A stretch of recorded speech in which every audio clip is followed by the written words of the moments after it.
You've reached the Signal Watch, movies, television, comics, and more. I'm your host, Ryan Steens. Join me and our cadre of co-contributors as we examine cultural artifacts of the 20th century, boldly explore the 21st, and try to put it all in perspective.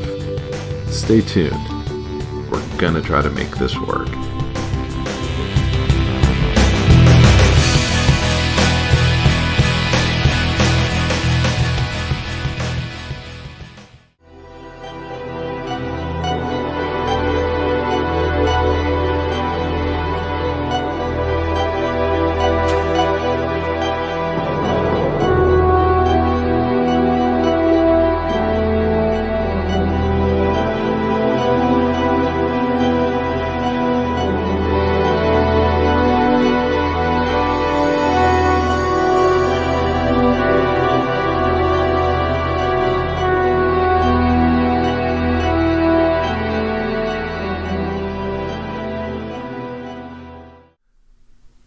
Hey everybody, and welcome back to the Signal Watch. As always, I'm your host, Ryan Steens, and with me today is... Simon Day, here physically for a change. That's right. This is our first, non-Jamie person-to-person podcast since pandemic started. Since we were young. Yes. And had hair, in my case.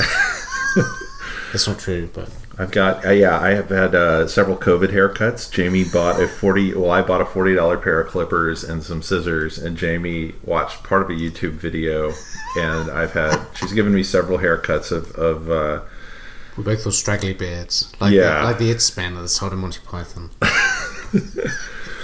But today we got together, and for the first time for me, for about the 100th time for you. It's so, along with Dead Heat, I've been barraging you to watch this for, I feel like, about 3 years. Trancers, or Future Cop, its alternative title, from 1984, directed by Charles Brand, and starring Tim Thompson as Jack Death, Helen Hunt as Lena, Art LaFleur as McNulty, and Michael Stefani as Whistler. Yeah. So I feel like you've shown me two bad films. Dead Heat was not my favorite movie. It had a great last 20 minutes. I'll give it that. So there's less Joe Piscopo in this one, though. Yeah, thank God. This one I had seen on the shelf, and we were talking about it a bit before the movie. There was a barrage of sci-fi horror films in the 80s, and somehow I had lumped this in with kind of... There were movies where like Videodrome, and there was another one with like Bruce Campbell kept like putting himself into like Brainstorm. And what was the one with Dennis Quaid where he went into a computer or something, or Dream something?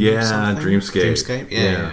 So I thought this was one of those, and then recently, I'd say in the past 5 to 10 years, I'd kind of become aware that no, that's not quite what Trancers is. It's not that at all. I had also, when the video box first showed up, for some reason thought that was Peter Weller on the cover.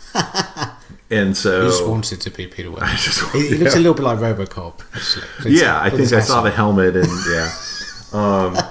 and the guy who plays Future Cop is nothing at all like Peter Weller. No. And so, then I started hearing like, no, there's kind of this like cult audience for this film. Yeah. That there's several Trancer movies. There's a lot, yeah. There's about 6, I think. And so while we were watching this, that's really what I was thinking about, was what is the nature of kind of... What does it work? How do people latch on to something like this, which is not... It's not Terminator. It's not a good film. Yeah. I mean, Terminator, you can kind of see it and be like, man, that was a really visceral, interesting experience. Yeah. And it makes you want more. I don't know if I felt like at the end of this, I was like, what happens next? Like that. He kisses Helen Hunt again. Yeah. So I first saw this on Moviedrome, which was on Saturday nights when I was young, probably around 1990, probably 3 years either side of 1990. And Alex Cox would introduce these films, and I'd kind of say these aren't necessarily good films, but they're entertaining or they're noteworthy for certain reasons. And it shows stuff like Vamp or Performance with Mick Jagger or The Wicker Man.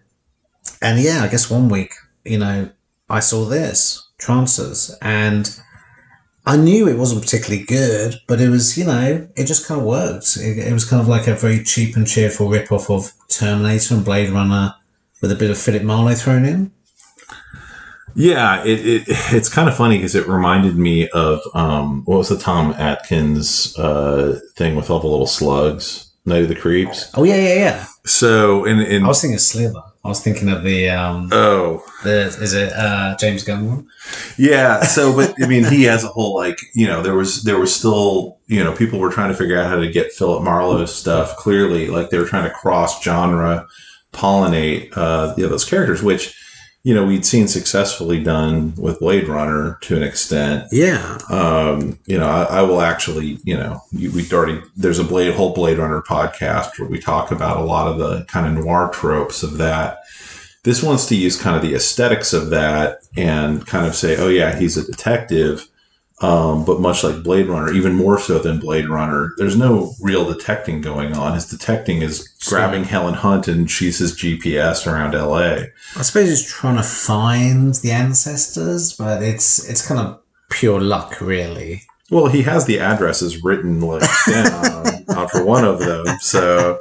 And he follows the police. It's actually the police that find them, isn't it?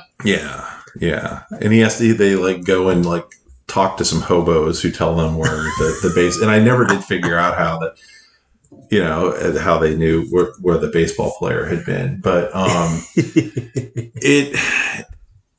it's not a great film. It isn't. The casting is interesting. It's hard to separate the Helen Hunt who became, a major television and movie star before pretty much these days disappearing. Yeah. She was cute as a button in this. I think this was like her first film or one of her first films. She had been in The Quarterback Princess. Yeah. Which was, I believe, a TV movie where she plays a quarterback of a high school football team. Okay. And then she had been also, I believe, by this point in Girls Just Want to Have Fun with Sarah Jessica Parker. Ah, I remember that. Yeah. And so I guess this is her change over to mature role. She's 20 years old at this point. Yeah. And she's hooking up with a guy who's easily old enough to be her dad. I love the 80s. Gives me hope. So, Tom Atkins, Shatner. Yeah. They could all do it. They could all pull 20-year-olds. Oh, my God. In the movie, it does actually, unlike those movies, acknowledges the age difference of there's a couple of jokes at his expense. Like her kind of scummy punk boyfriend who's like, who's this, your grandpa? And stuff, He's even got a hearing aid. Yeah, and they never really acknowledge, what the... It just seems like a girl working through some daddy issues, Yeah. I mean, it seems like she prefers him to Phil, who was more her age and his ancestor, but was a bit of a kind of scummy guy because he obviously took little girls back to his apartment. Right, yeah. He was the lecherous photographer. It's almost like the flip of... getting an old-fashioned guy and putting him in the future and saying, this is a real man.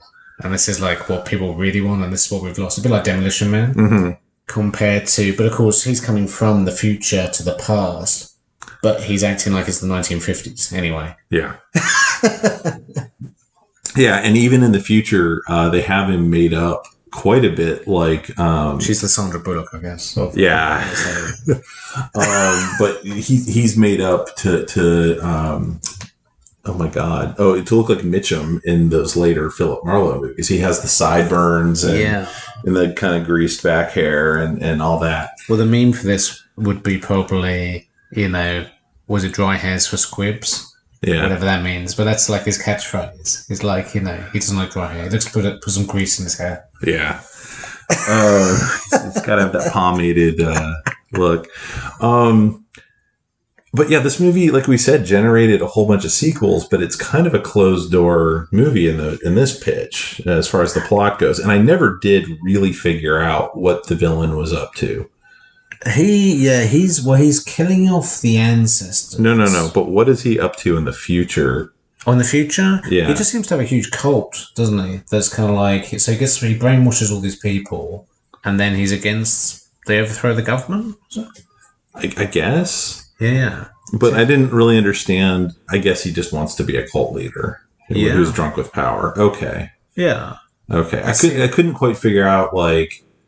So he's a kind of Jim Jones type... even if he changes the future... Then, I mean, this is definitely not a movie that overthinks what it would mean to do time travel. Yeah, and it's also interesting that we've never really seen anything like this, where if you just inject yourself, you end up in the body of an ancestor. Right, let's talk about what the mechanism is, because it makes no sense. So, this is, they can trace through your lineage. Your consciousness can be projected back to an ancestor. It's a little bit Quantum Leap, isn't it? I thought very much of Quantum Leap while we were watching this. Because he's able to have people sent to him to give him information. But unlike Terminator or other things, they are also able to send him packages. In a very tiny box, in a very tiny jewelry box. Yeah. Somehow. So, but then also when he goes back, does he look the same? Because we don't have a shot of him looking in the mirror and seeing anything different. In fact, we do. He sees himself. Yeah. So does she not go? Does she go? Who are you? I don't think she does she? Doesn't she still think he's Phil? I just assume they looked exactly the same. Yeah. It's the old chestnut of all your ancestors look exactly like you. Yeah. Except they've got different hair colour. Yeah. It's a bit like Back to the Future 2 or 3. Yeah. It's it was like Michael J. Fox. But I mean, there's something to that, right? But yeah, they never cover that. They never cover. Everyone remembers everything, even if something changed in the past. It's like, oh well, those people no longer exist.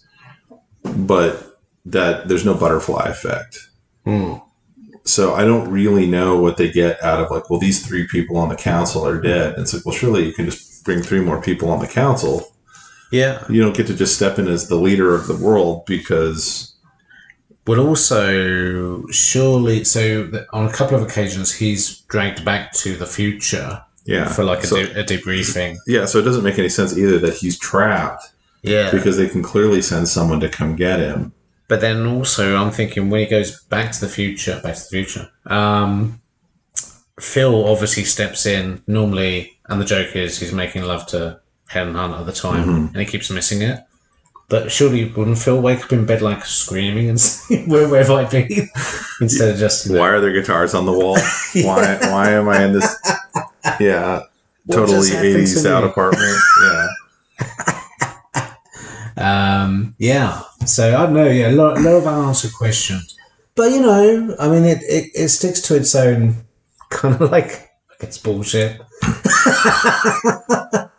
Yeah, I mean, it doesn't care enough to. It doesn't think those things are important. It has a little James Bond scene even where he's like, "Here's your gadgets. Yeah. Here's your watch that slows down time, and here's your injections for getting people back."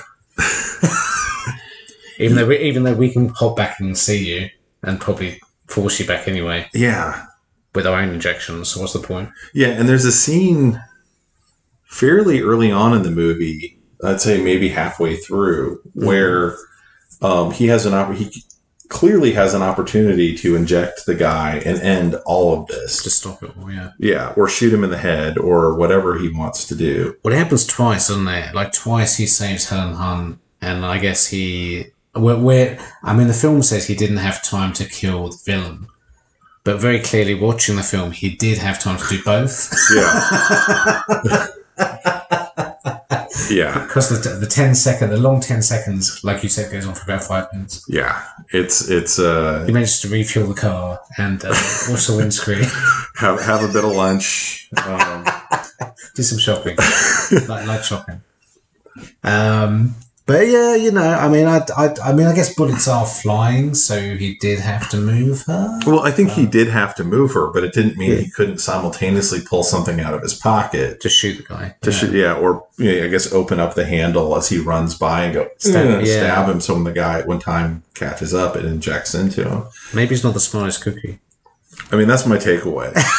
Is there is a definite common man. I wouldn't go so far as to say Kurt Russell-esque because that's going way too far. Yeah. But there's a definite common man thing that's also matched with, if you want to talk about Marlowe and kind of being the shop-worn, knight or whatever the phrase is. He's a good guy, right? Yeah. I mean, Jack Death is a man on a mission, and he's going to throw his badge away if they start throwing too many rules at him, as happens in the first 3 minutes of the movie. Oh yeah. By the way, the first 3 minutes of the movie also felt to me a bit like a reference to I think it's Robert Siodmak movie called The Killers, based on the Hemingway book. It's Dirty Harry as well. It's the end of Dirty Harry. Well, not that part. It's the part where he comes into the diner. Oh, yeah, He's like looking to bump someone off who's in the diner. Well, that also reminded me of Blade Runner, where he's trying to give Leon the test. Yeah. It's like, that was very much like, I have to administer this test to you. Yeah. And then the twist is it's not him. Yeah. Right. It's the very spry. They did. Who jumps over the counter. I think originally, and even now, this film has me at the fact that an elderly black waitress, and then later on, an overweight Santa Claus, both start frothing in the mouth and turn yellow, and you have some fights, and I'm like, that's enough for me to make this film entertaining. And this is where I also get lost at the what is this cult about? But it doesn't. I mean, who knows? I mean, it's not like there's real logical cults out there. But yeah, part of the result of joining this cult is, oh, by the way, you lose your mind. You could lose your mind to become a murder zombie. Do you know that though? When you join the cult, do you think? I think you'd figure it out from the news. Some of the other people around you. Yeah, just like being, maybe not, but yeah. And there was definitely a suggestion of like in which they didn't explain until they just kept saying, "Oh, he'll turn you into a trancer." Yeah. And the only time you see anything like that is like at the very, very end, he grabs Helen Hunt and gives her a hard stare. Yeah. And he's like, "No, her brain's too strong, or whatever. Her will's too strong. You can't dominate her." Also, he's always doing a hard stare anyway. So it's like, what's the difference? But because the villain the villain jumps into the body of his ancestor, who's a police officer, but then plays it like the most evil police officer ever, which is kind of hilarious because you'd have thought at least they tried to blend in or something. Yeah, and it's hard to know. I don't think they were intentionally being campy with his dialogue. Like that was just kind of like just off the cuff kind of normal stuff. Yeah, well, and he sounds like Doctor Doom from the comics. I'll get you next time, Jack Death. Well, he'll say he didn't say like, "Oh, you're gonna witness your own death." He's like, "You will now witness your own demise." And I just had this like whole Fantastic Four thing of like the accursed Richards. Like he speaks in that kind of like very highbrow villainesque, like leftover from Ming the Merciless sort of thing. That totally. That's how you wrote a sci-fi villain back in the 80s. Yeah. No, totally. And and it's funny how I was thinking Terminator 2 and also how LAPD is used, the cars and the uniform, as a villain. Mm-hmm. It's like it's kind of flipped so that what should be protecting you actually becomes a threat. Yeah, well, believe me, I definitely thought when the first time they pin down Jack and before, just as she's realizing that Jack's telling the truth, and right outside of the tanning salon, I was like, if LAPD rolled up in the 80s and just loaded people full of bullets, there really wouldn't have been that many questions. Yeah. It would have just kind of been like another day for the LAPD. So that's just what they do. That's kind of they're still just kind of doing that. And they would have, thrown a little heroin around and been like, they were bad people. And people would be like, okay. I mean, I am. If you're finding out from this podcast that LAPD has had some systemic issues over the decades, I'm very sorry to tell you Santa isn't real. But yeah, you can Google LAPD's problems on your own time. Well, the alternative Christmas movie. This could be like we've done before, but because it's got an 80s nightclub scene, which you got to have, like Terminator. It's got it's got punk band. Later on, it's got punks just in general, so you know it's the 80s. I nearly said is Bill Paxton in there somewhere. It's got a huge amount of neon, like you said. It's got a moped chase. It's got a moped like Linda Hamilton's, and it's nearly got Helen Hunt topless. It's a bit of a tease because we just see her back. So yeah, there's no nudity in this movie because there's only one female character, which really surprised me because I'm sure Helen Hunter said no when they asked her, because I'm sure they tried, and probably that was a compromise, just getting her back. Well, although I feel like that's kind of the funny thing about this movie. I feel like I've seen Helen Hunt in a much more highbrow film topless though, or naked. So yeah, she wasn't going to do it for Trancers. Or maybe as she got older, she was like, you know. But I mean, really, with the kind of level of gore and like the level of scares in this is a kids movie. It could be a PG, I think. If it isn't, it might be. I mean, there might be too many F-bombs for it to be a PG. Yeah. But that's true. It's not overly gory. The violence is pretty much what you would have seen on a cop show on TV. The sex scenes are kind of very 80s because they just wake up in bed. They don't see anything. Yeah, I mean, you would have seen that on Dallas, back then. I think you're right. I think apart from the language, this could be a PG-13. It could still be a PG-13 now. Really. And maybe that was what they were aiming for, is like, we have an opportunity to like tone it back a little bit and have a younger audience for this thing. Because it feels like something a 13-year-old would come up with. Yeah. That's why I loved it when I was 13. I mean, it kind of like, not all the parts quite hang together. No. And it has a goofy romance that doesn't really... Could happen. Could happen to an eager 45-year-old gentleman. I found watching it this time a bit of a drop-off in the last third. And I don't know if that's because all the good stuff is loaded in the first two-thirds for me, like the Santa Claus stuff and the waitress and whatever. But I feel like, apart from... I mean, there's still good stuff towards the end. Like, I love Hap using his baseball skills to, like, knock the villain off the roof. I love that, It seemed totally inappropriate to where the plot had been going for like an hour and a half up to that. But I was like, wait, Hap's the one who's going to take care of everything? And he falls in this fountain, which comes out of nowhere. Yeah. It's like that fountain wouldn't be right next to the factory. Well, and it was funny because you could tell that was like an inflatable fountain or something.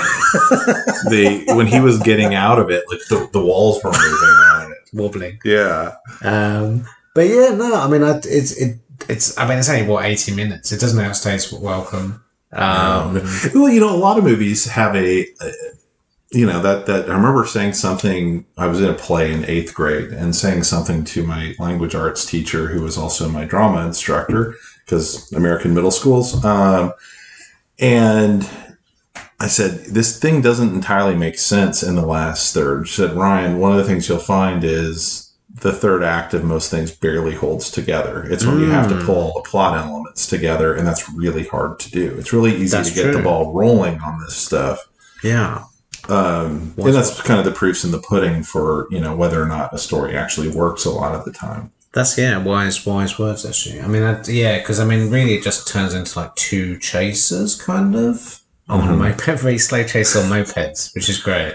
Yeah. And they have so many opportunities to shoot everybody, the police, and they still miss. They kind of become like stormtroopers as the moped goes down steps very slowly.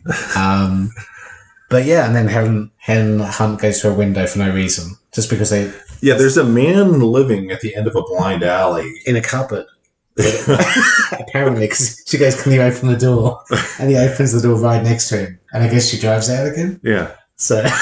Yeah, I mean... With his eggnog and his pipe, I love it. He's an elderly man. Yeah. It's my cupboard. There were some things like that you were in the movie that you're like, this is stuff that should have been on the cutting room floor. There was that. There was Hap's shower. Well, that was their stunt. That was one of their stunts. I think they were proud of that. Yeah. They're like, we went through a window on a moped. we put this guy in a blonde wig in Helen Hunt's jacket. But yeah, there was also the like Hap's whole shower scene, and I was like, "Why is this happening?" Like while it was going on, I was like, you can say he needs a shower, and then he comes out of the shower, or hey Hap, do you need a towel? As you cut to 10 minutes in the future, but that's not what they did. They do the whole thing of like, oh, this is a great bit of comedy.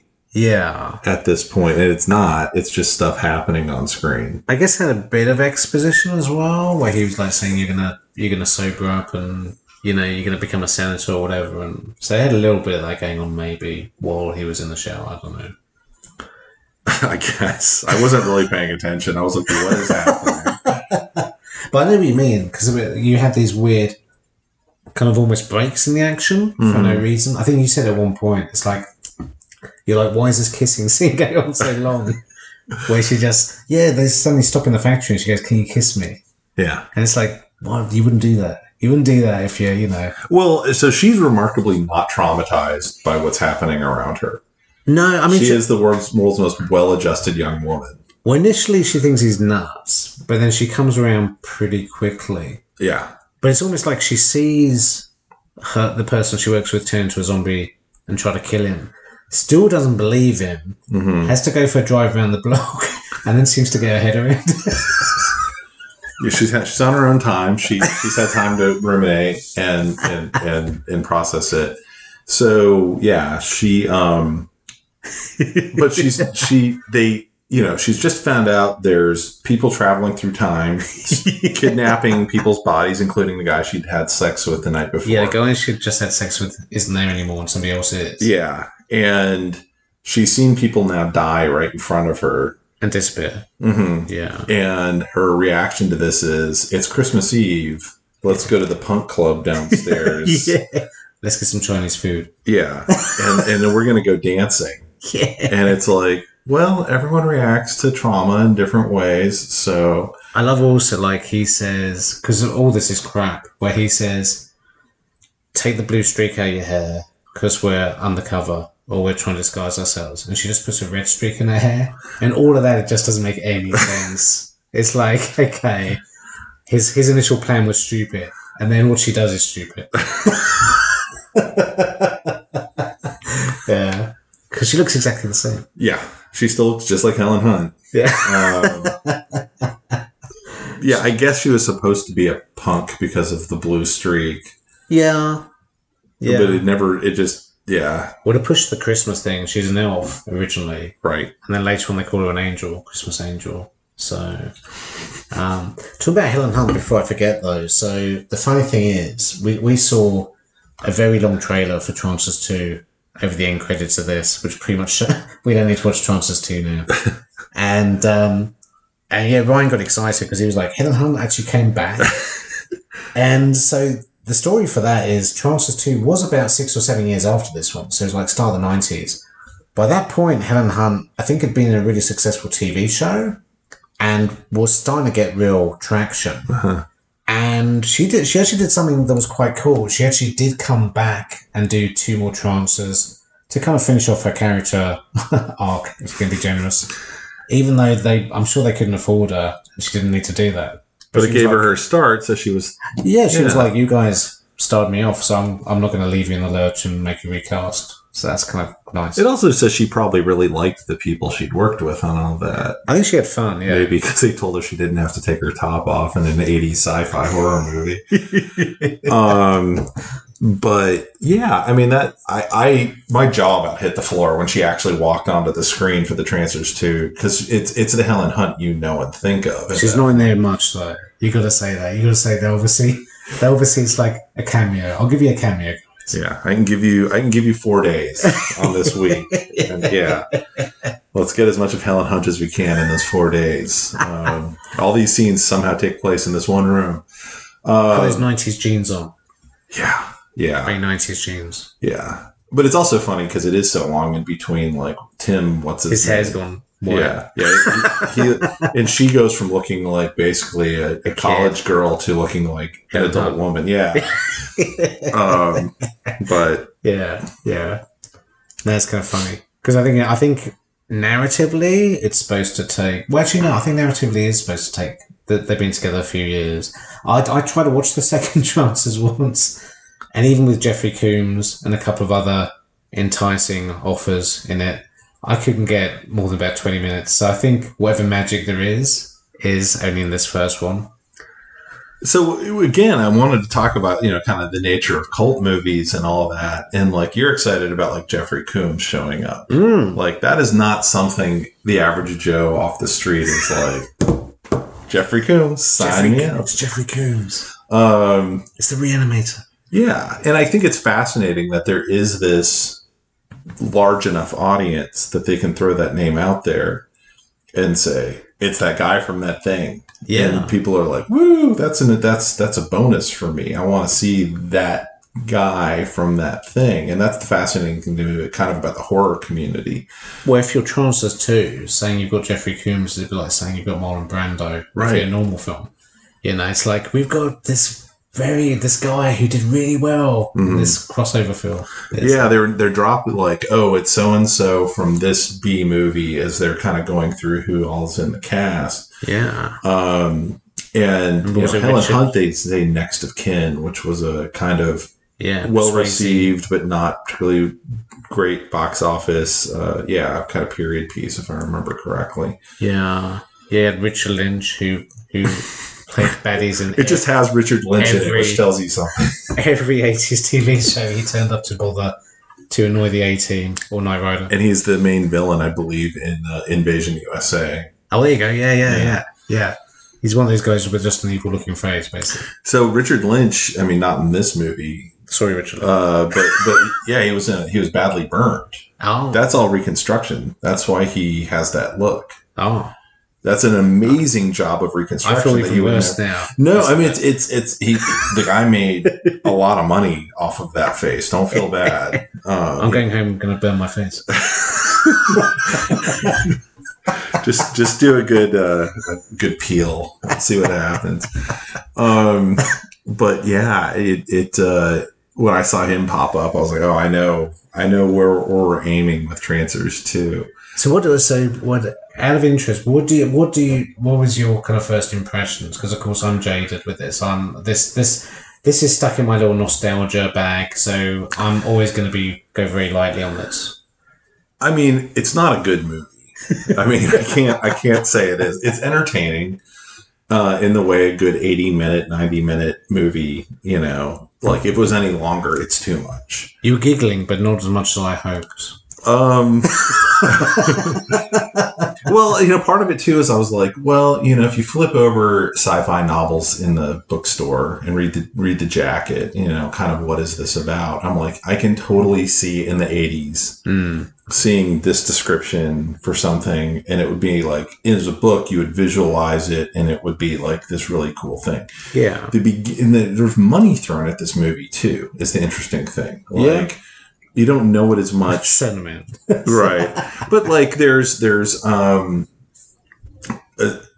scene or two in the future where they have to build full sets. Cars. And there's matte stuff where they're on the beach and you see the sunken LA in the background before they go into the past. They seem to have saved money on the number of what's that? Planet of the Apes, a little bit. Yeah, I think that may have been the same cliff from Planet of the Apes. It sure looked like it, and it wouldn't surprise me if they didn't do it intentionally. Of like, this is our homage. Well, when he looked out the bedroom window later when he first turned into Phil, or when it was Phil's body, was that the same exact shot of buildings? But of course. Yeah. So they use, as a lot of people do, they use the LA police headquarters as kind of the like, here's this iconic building. It'd be like coming to Austin and showing the Capitol, the tower. Yeah. So yeah, I mean it's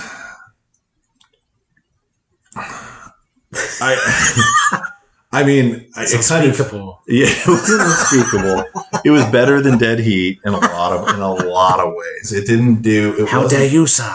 How dare you, sir? Damn your eyes. But it's curious to see something like this that, the main character is named Jack Death, and at some point, clearly on set, they realized this was absurd. Like, it probably looked great on paper at some point, but they have Hap himself, like, going, your name's Jack Death, Well, they also have the joke with him watching Peter Gunn, and like, Peter Gunn, what a stupid name, well, what about Jack Death? So it's kind of, it's quite noirish. So, well, I don't know if they were... I've been having a problem lately of understanding whether or not stuff at the time it came out was intended to be tongue-in-cheek or a little camp. Because of the context of the time. Because I think 13-year-olds, any camp in this would have gone right over their heads. I think I like to think this was more intelligent than people give it credit for. Because I feel like, it's like we were talking earlier about, say Sharknado compared to Deep Blue Sea, which is another conversation you all missed, sadly. But it's like, I think Deep Blue Sea were playing it straight, but it is an absurd concept, where Sharknado is taking the piss and winking at the audience. And I also find it fascinating that people don't seem to know that who have not seen the movie. Yeah. I'm like, no, they're never being serious with Sharknado, but you'll talk to people who are like, look what a stupid thing. Why would you do? I'm like, well, it's a comedy. Yeah. So. Yeah, why are you getting upset about it? Yeah.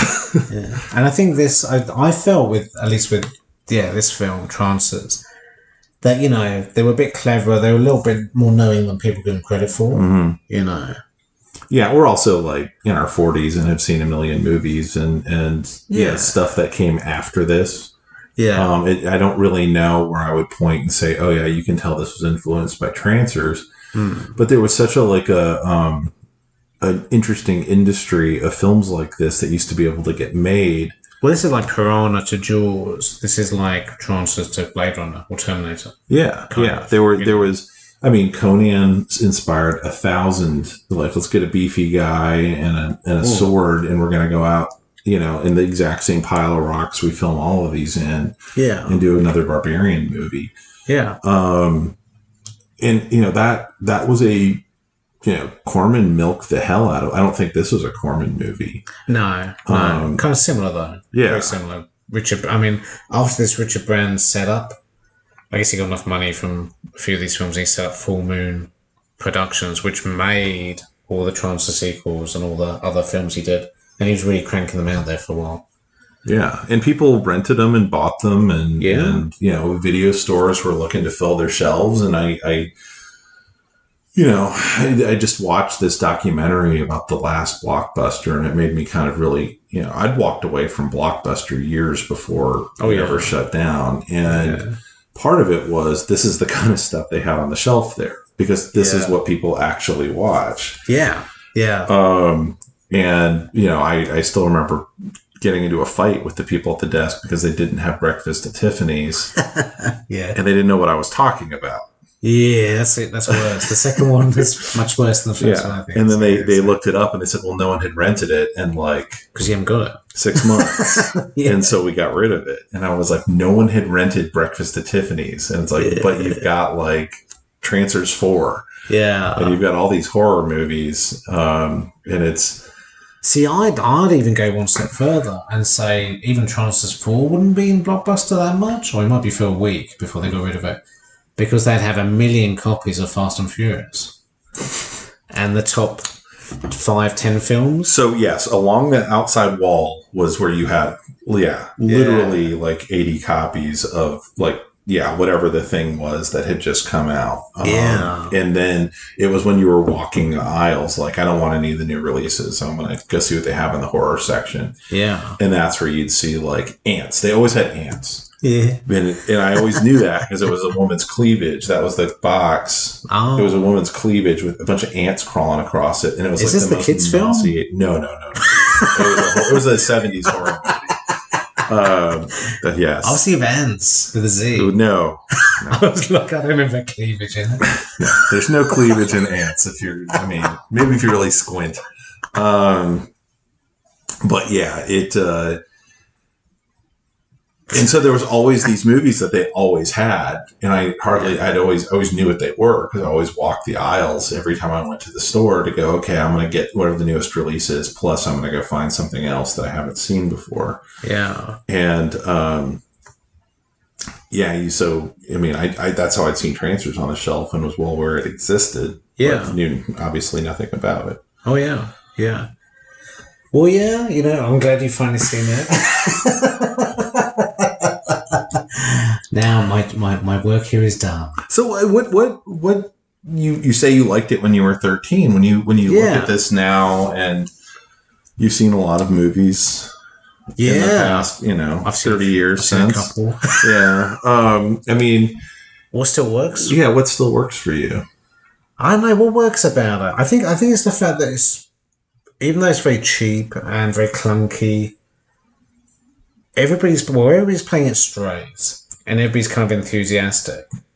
And even though it is obviously a rip-off or influenced by better films, it does a good job. It changes enough to make it interesting.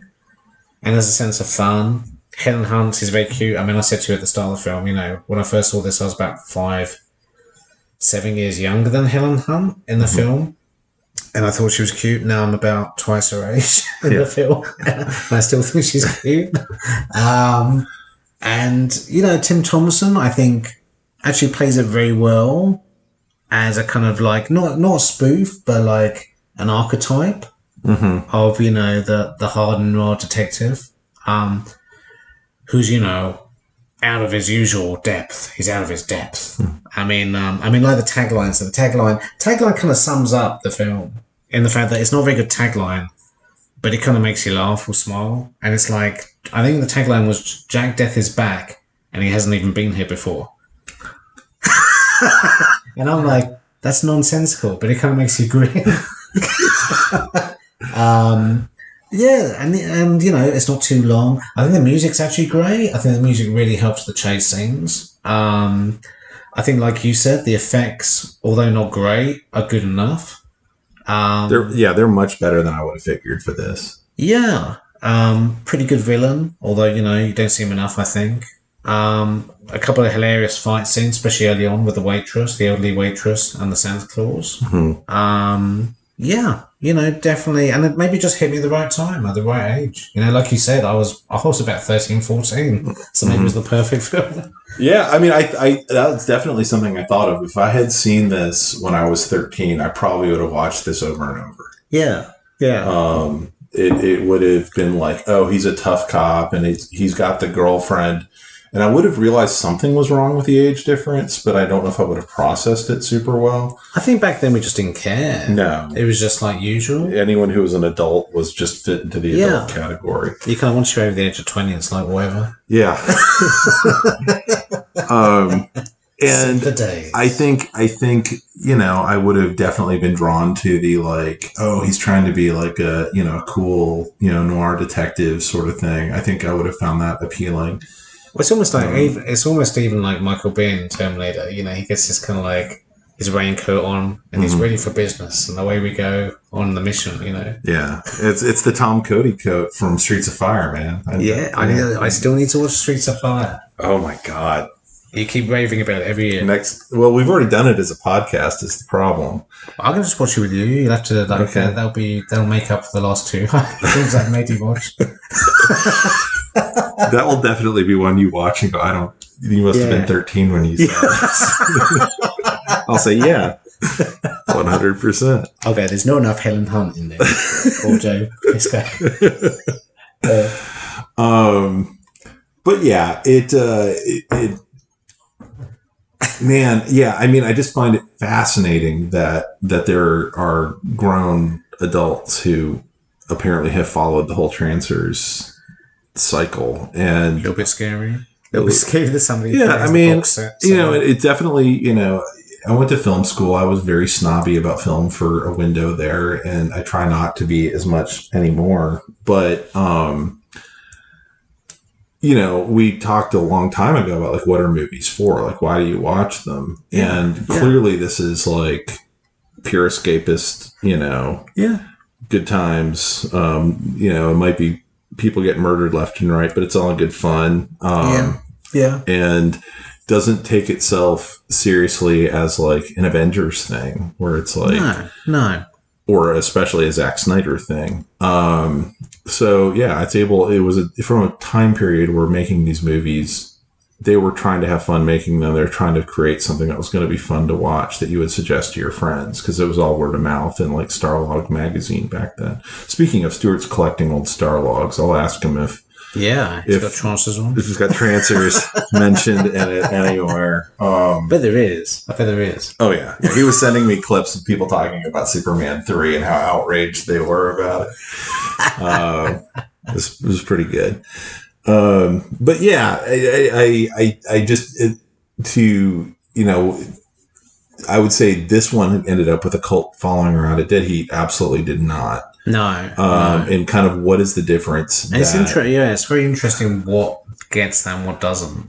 Yeah. What picks up momentum? Because like I'm a fan of like say the Block, the 88 Block. But that's kind of a cult film, but not really. It just hasn't built up any traction. But it's a good film. Weirdly, I think it has in like the last 5 years. Mm-hmm. Like people are like reevaluating that version of the Blob, which I haven't watched since I was 13. Yeah. And I mean, I thought it was okay. I think the original Blob is fantastic. And so I do kind of want to reevaluate it. But I haven't had an opportunity to. I mean, some stuff just slips through the cracks, and people even know it's good and will recommend it, but it just doesn't have that groundswell of support.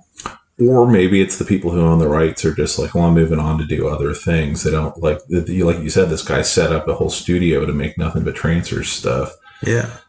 Which is that's a bold call to do with your life. I mean, for a movie that, I'd say maybe some small percentage, less than 10% of the population's probably seen Trancers. Well, this was theatrical release, but I know for a fact I don't think any of their sequels were. They were straight to DVD at the time. So yeah, just looking at the Trancers, I can tell you that Trancers 2 promotion they had on the DVD.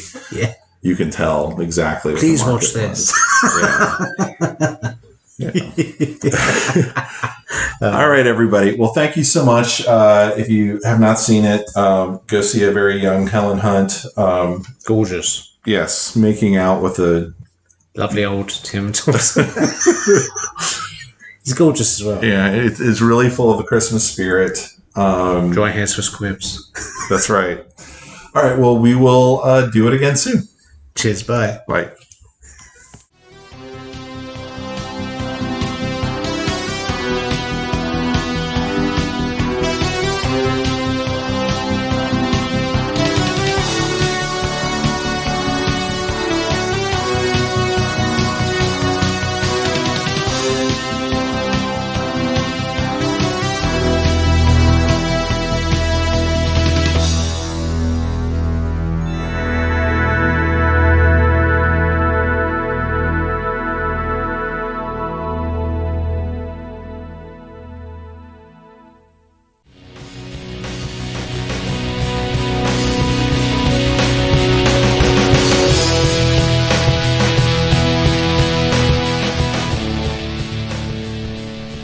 That about wraps it up for this edition of The Signal Watch, a production of the League of Melbotus. Thanks for sticking with us. If you enjoyed the podcast, we invite you to drop on by the Signal Watch blog, where you'll find write-ups of a wide variety of movies and more. We'd love to hear from you, so find us online and let us know what you think. Whether you prefer email, blog comments, or social media, we'll be happy to hear from you. We'll be back soon with more exceedingly high-quality content. So, until next time, God damn it, babies, you've got to be kind.